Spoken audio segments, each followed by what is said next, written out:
Good evening to all of you. आज हमारा जो टॉपिक रहेगा वो करंट में भी है और कुछ पॉलिटिकल साइंस से भी है। फर्स्ट क्वेश्चन है, भारत की प्रथम बहुउद्देशीय नदी घाटी परियोजना कौन सी है। अब देखिए, भारत की पूछी है, ओके।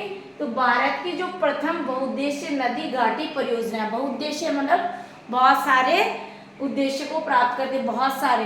तो ये भारत की जो प्रथम बहुउद्देशीय नदी घाटी परियोजना है वो दामोदर नदी घाटी परियोजना है। दामोदर नदी घाटी परियोजना है। अब ये तो आपको पता है कि भाई भारत की जो पहली है, भारत की पहली बहुउद्देशीय नदी घाटी परियोजना है वो दामोदर नदी घाटी परियोजना है। लेकिन आपको ये भी ध्यान रखना है, ये दामोदर नदी पर है और यहाँ पर 8 बांध बनाए गए। क्या बनाए गए? 8 बांध बनाए गए। ये भी वेरी मोस्ट है। ये किन राज्यों की संयुक्त परियोजना है? तो ये झारखंड और पश्चिम बंगाल, झारखंड और पश्चिम बंगाल की संयुक्त परियोजना है। क्लियर? दोनों राज्य झारखंड और पश्चिम बंगाल की संयुक्त परियोजना दामोदर नदी घाटी परियोजना है और इस पे 8 बांध बनाए गए हैं। कई बार पूछा जाता है, छोटे कंपटीशन में तो पूछ लिया ही जाता है। और देखिए, झारखंड से आया तो यहाँ के जो चीफ यानी सीएम है, मुख्यमंत्री है, वो सोरेन है। तो यहाँ हेमंत सोरेन, यहाँ के जो सीएम है वो हेमंत सोरेन है, ये भी ध्यान रखना है, हेमंत सोरेन। और यहाँ के जो राज्यपाल है, ये राज्यपाल है वो है राधा कृष्णन। ये भी आपको सीपी राधा कृष्णन ये 11वें नंबर के राज्यपाल है। और कहाँ के राज्यपाल है? झारखंड के। तो देखिए, इसी क्वेश्चन से कितने क्वेश्चन बन रहे हैं ये आपको टच में रखना है, क्योंकि अपडेट रहेंगे तो कहीं न कहीं क्वेश्चन के आसपास हमें पढ़ना भी जरूरी है। और वहीं से करंट भी आता है और हिस्टोरिकल भी आता है, थोड़ा सा वो पीछे से पूछ लेते हैं। ठीक है, नेक्स्ट हमारा क्वेश्चन है, हाल ही में नाबार्ड ने किस राज्य को ग्रामीण विकास के लिए 1974.07 करोड़ रुपए की स्वीकृति दी है? तो ये नाबार्ड बैंक और कोई स्टेट नहीं है, ये हमारा राजस्थान स्टेट है। और राजस्थान स्टेट को ये 1974.07 करोड़ रुपए की स्वीकृति दी है। अब देखिए, जब हम नाबार्ड को पढ़ रहे हैं तो नाबार्ड का सीधा सीधा क्वेश्चन पूछा जा सकता है, नाबार्ड की स्थापना कब हुई? तो ये 12 जुलाई 1982 को नाबार्ड बैंक की स्थापना हुई। और इसके अध्यक्ष है वो सोजी है, ये साजी से या सोजी से आप याद कर सकते हो, सोजी। ठीक है, ये वेरी मोस्ट है। फिर हम बात करें, ब्रिटेन की संसद के द्वारा किसे महिला आइकन पुरस्कार दिया गया है? ब्रिटेन की अगर संसद की बात करें तो किसे महिला आइकन पुरस्कार दिया गया है? वेरी मोस्ट क्वेश्चन है कि ब्रिटेन के द्वारा किसे महिला आइकन का पुरस्कार दिया गया है। वेरी मोस्ट क्वेश्चन है। तो यहाँ से अगर किस तरह से पूछा जाता है आपको, तो ये फैक्ट हमेशा ध्यान रखना है। और ये किसको दिया गया है? तो ये महिला में लेखिका, बहुत ही फेमस लेखिका है माया ग्रोवर। ये आपका जो है मायरा ग्रोवर, बहुत ही प्रसिद्ध लेखिका है मायरा ग्रोवर, जो प्रसिद्ध लेखिका है, ये भी ध्यान रखना है। मायरा ग्रोवर ये बहुत ही चर्चित भी रही है।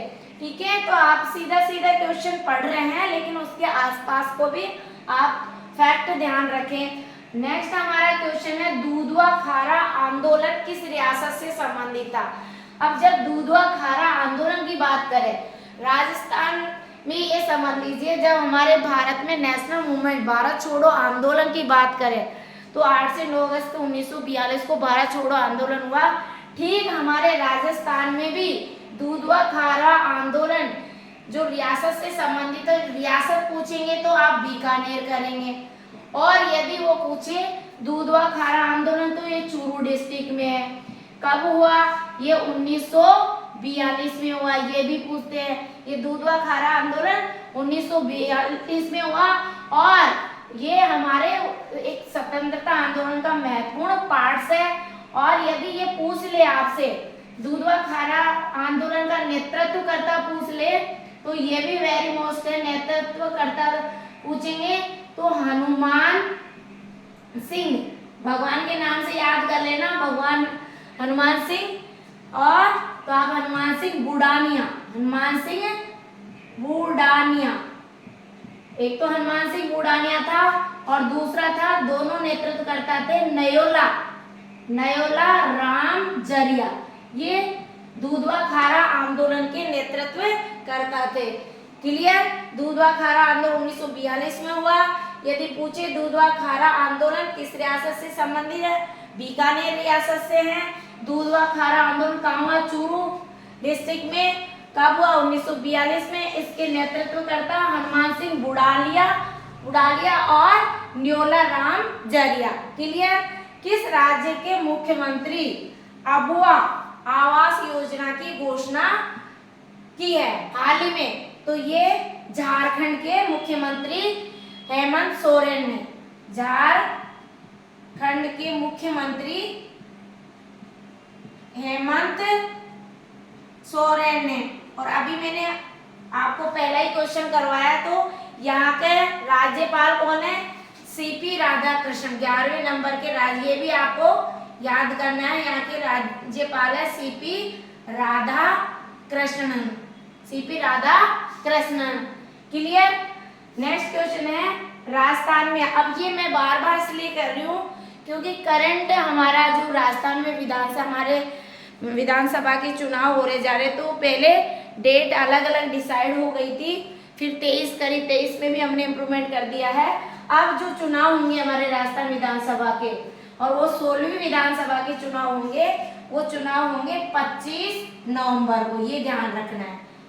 क्योंकि इसलिए ये डेट इंक्रीज किए क्योंकि 23 को 23 नवंबर को देव प्रबोधनी यानी देव सोहनी 11 का दूसरा नेम है। कई बार राजस्थान में पूछ लिया जाता है देव प्रबोधनी, क्योंकि राजस्थान का बहुत बड़ा त्योहार माना जाता है। त्योहार का मतलब ये अबूझ सावा माना जाता है, जो यहाँ देव सोहनी 11 की बहुत अधिक संख्या में विवाह होने की वजह से ये डेट भारत चुनाव आयोग के द्वारा डेट इंक्रीज की गई थी। क्योंकि जो हमारे भारत चुनाव आयोग ही हमारे लोकसभा और विधानसभा की, ये भी क्वेश्चन पूछा जा सकता है कि विधानसभा के चुनाव कौन कराता है? भारत का निर्वाचन आयोग। लोकसभा और विधानसभा के चुनाव वही करवाता है। ये क्लियर ध्यान रखना है। अब हमने ये बात करी है तो अपन इस पे भी करते हैं। देखिए, जिस प्रकार से केंद्र में क्या होती है? विधायिका, कार्यपालिका और न्यायपालिका। क्लियर? केंद्र में 3 पार्ट्स होते हैं, विधायिका, कार्यपालिका और न्यायपालिका। ठीक राज्य में भी, ठीक राज्य सरकार में भी क्या होता है? विधायिका, कार्यपालिका और न्यायपालिका।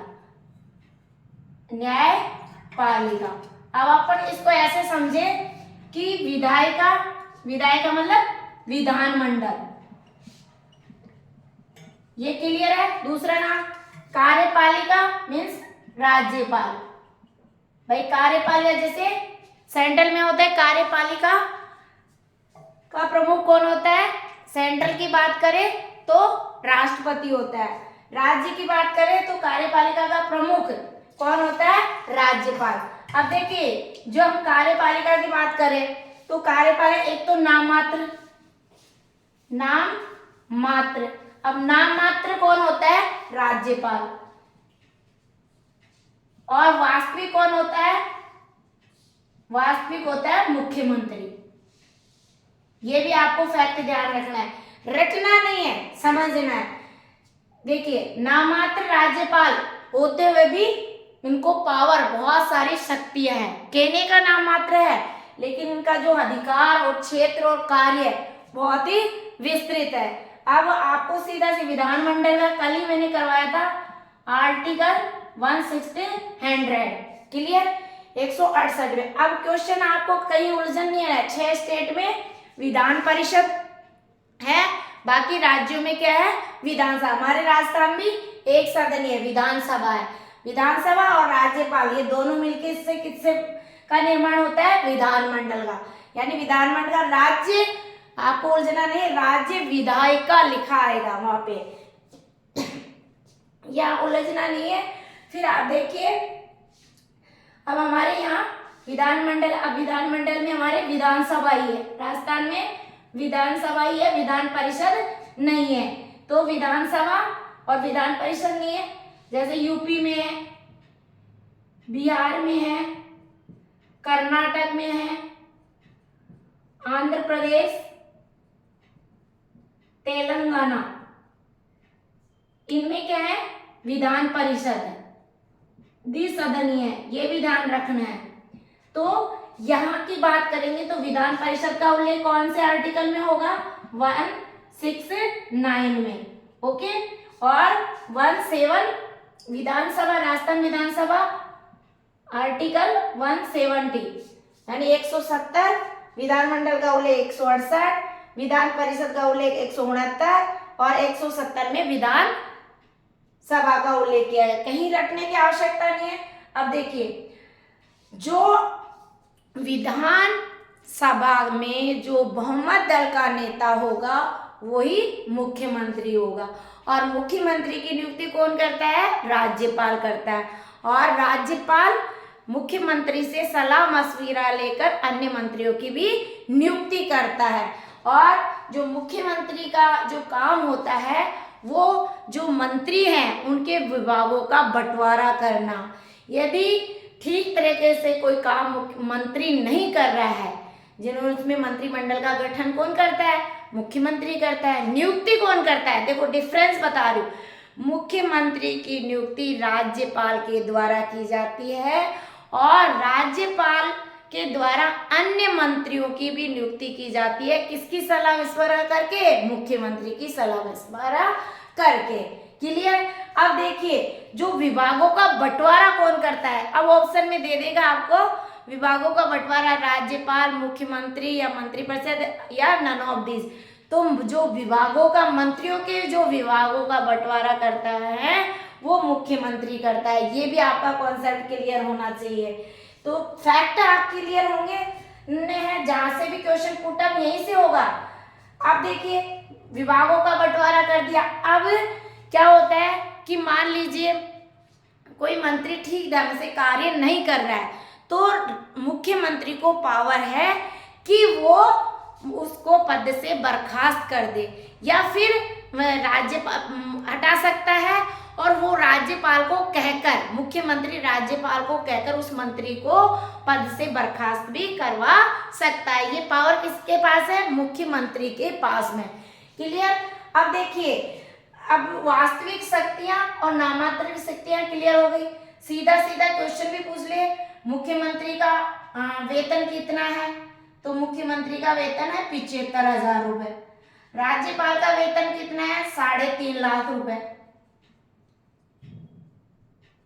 ये भी ध्यान रखना है। तो ये आपको पूरा हम टॉपिक वाइज से हमने पिछले भी वीडियो डाल दिए गए और अभी भी हम जैसे जैसे आपका टॉपिक आएगा तो हम वैसे स्पेशली हम राज्यपाल का अलग से टॉपिक डाल रखा है। फिर भी कुछ आर्टिकल जो नए लेटेस्ट इम्पोर्टेंट है, क्योंकि कंपटीशन में क्या है जो जो आते रहते हैं, हाईलाइट रहते हैं, वो आप तक हम पहुंचाएंगे। और प्लीज़ आप इनको डीपली समझ के पढ़ें, क्योंकि देखो एक बहुत सारे स्टूडेंट ये कहते हैं कि मैम एग्जाम में हम कंफ्यूजन में रहते हैं। तो कंफ्यूजन रहने का कारण यही है कि सपोज कर रही है कि मैंने आपको पढ़ाया, ठीक है, अब इसको एक दफ़ा आप पढ़ाया है तो आपने एक दफ़ा आपने देख लिया, उसको राइट डाउन नहीं किया, लिखा नहीं, और फिर बाद में एग्जाम में यहीं से क्वेश्चन पुट अप हो रहा है, तो आपका साइको ही बनाना आता है कि उस पे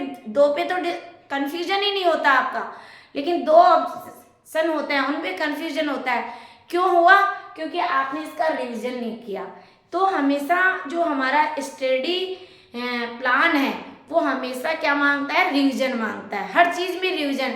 क्योंकि हमारी जो मेमोरी, हम 10 घंटे 12 घंटे भी पढ़ते हैं तो कुछ समय तक के लिए थोड़ा न्यूट्रल सी हो जाती है, तो वो हमें बार बार अभ्यास करना चाहिए। और ऐसा कुछ नहीं है, कंपटीशन बहुत टफ नहीं है, ये हमारा साइको है। इस साइको को बदलने के लिए हमने डॉक्टर साहब के मिशन पे काम कर रहे हैं कि बहुत सारे स्टूडेंट का साइको है, यानी वैकेंसी एक निकलती है और लाखों फॉर्म भरते हैं, उठ के पेपर दियाते हैं। ऐसा नहीं होता है। यदि आपको गवर्नमेंट जॉब पाना ही है और नौकरी लगनी है तो आपका फर्स्ट जो जैसे होता है ना, एक टारगेट रखें, तो वो आपका टारगेट प्लस 1 होना चाहिए। और उस टारगेट को पाने के लिए हमारी बेहतरीन रणनीति होनी चाहिए। वो रणनीति है आपका सिलेबस। आपका सिलेबस आपके माइंड में भी रट जाना चाहिए। आप जहाँ स्टडी करते हैं वहाँ चार्ट लगा दीजिए, डेली एक एक टॉपिक पे काम करिए। और आप डिपेंड कीजिए कि मैम हमें ये चैप्टर नहीं आ रहा या इस चैप्टर से रिलेटेड हमें चैनल में आप बताइए, पढ़ाइए। आप ऑल सब्जेक्ट से रिमांड कर सकते हैं, अपनी कोई भी प्रॉब्लम है वो हमारे साथ शेयर कर सकते हैं। इसी के साथ आपको क्रांतिकारी जय Bhim. Thank you so much. मैं डॉक्टर सरला। आपको अच्छा लगे तो शेयर करें, लाइक करें और सब्सक्राइब करें। यदि इसी चैनल पे नंबर है 9828861404। Thank you so much.